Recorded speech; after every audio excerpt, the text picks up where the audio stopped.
بسم اللہ الرحمن الرحیم۔ محترم ناظرین السلام علیکم۔ آپ کو ویڈیو کے ٹائٹل سے پتہ چل گیا ہوگا کہ آج ہم کس موضوع پر بات کرنے والے ہیں۔ دوستو، حضرت فاطمہ رضی اللہ تعالیٰ عنہ کی عمر مبارک ابھی 10 برس ہی تھی کہ ام المومنین حضرت سیدہ خدیجہ رضی اللہ تعالیٰ عنہ وصال فرما گئیں۔ آپ رضی اللہ تعالیٰ عنہ والدہ کی شفقت سے محروم ہو گئیں۔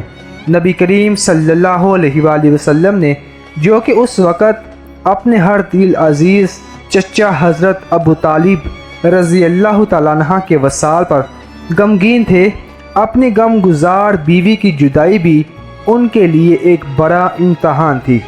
جس وقت نبی کریم صلی اللہ علیہ وآلہ وسلم ام المومنین حضرت سیدہ خدیجہ رضی اللہ تعالیٰ عنہ کو سپرد خاک کرنے کے بعد گھر لوٹے تو حضرت فاطمہ رضی اللہ تعالیٰ عنہ نے آپ صلی اللہ علیہ وآلہ وسلم سے دریافت کیا کہ بابا، میری ماں کہاں ہے؟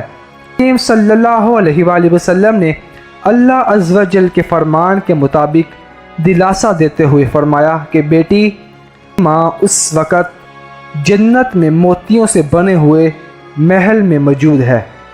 حضرت سیدہ فاطمہ رضی اللہ تعالیٰ عنہ کو اپنی والدہ سے بچھڑنے کا بے حد غم تھا، اور آپ رضی اللہ تعالیٰ عنہ ان کی جدائی کو شدت سے محسوس کرتی تھیں۔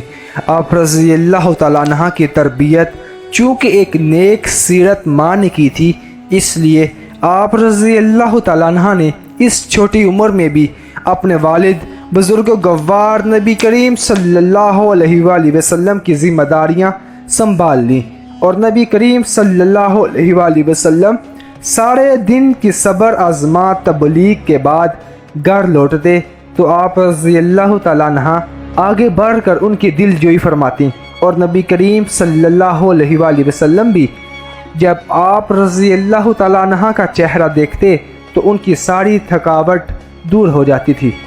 نبی کریم صلی اللہ علیہ وآلہ وسلم اعلان نبوت کے بعد مشرکین مکہ کے ظلم و ستم سہ رہے تھے۔ مشرکین مکہ کے ظلم و ستم روز بروز بڑھتے جا رہے تھے۔ حضرت سیدہ فاطمہ رضی اللہ تعالیٰ عنہ ایسے موقعوں پر بے حد پریشان ہو جاتی تھی، اور ہمہ وقت آپ صلی اللہ علیہ وآلہ وسلم کے لیے دعائیں کرتی رہتی۔ جب آپ رضی اللہ تعالیٰ عنہ اپنے والد بزرگ و گوار نبی کریم صلی اللہ علیہ وآلہ وسلم کی یہ کیفیت دیکھتی تو آپ رضی اللہ تعالیٰ عنہ کی آنکھوں سے آنسو جاری ہو جاتے تھے۔ نبی کریم صلی اللہ علیہ وآلہ وسلم آپ رضی اللہ تعالیٰ عنہ کو دلاسا دیتے اور فرماتے کہ بیٹی، تم فکر مند نہ ہوا کر، اللہ تمہارے باپ کو کبھی تنہا نہیں چھوڑے گا۔ الغرض بچپن کا وہ دور حضرت فاطمہ رضی اللہ تعالیٰ عنہ کے لیے بھی کسی سخت آزمائش سے کم نہ تھا۔ آپ رضی اللہ تعالیٰ عنہ نے نہایت صبر و حوصلہ کے ساتھ اس آزمائش کا مقابلہ کیا، اور ہمہ وقت اپنے والد بزرگ گوار صلی اللہ علیہ وآلہ وسلم کے شانہ بشانہ کھڑی رہیں۔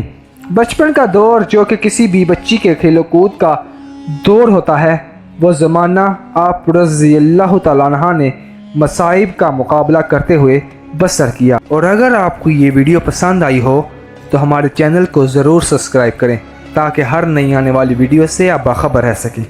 اب تک کے لیے اتنا ہی، اب اجازت دیجیے۔ السلام علیکم۔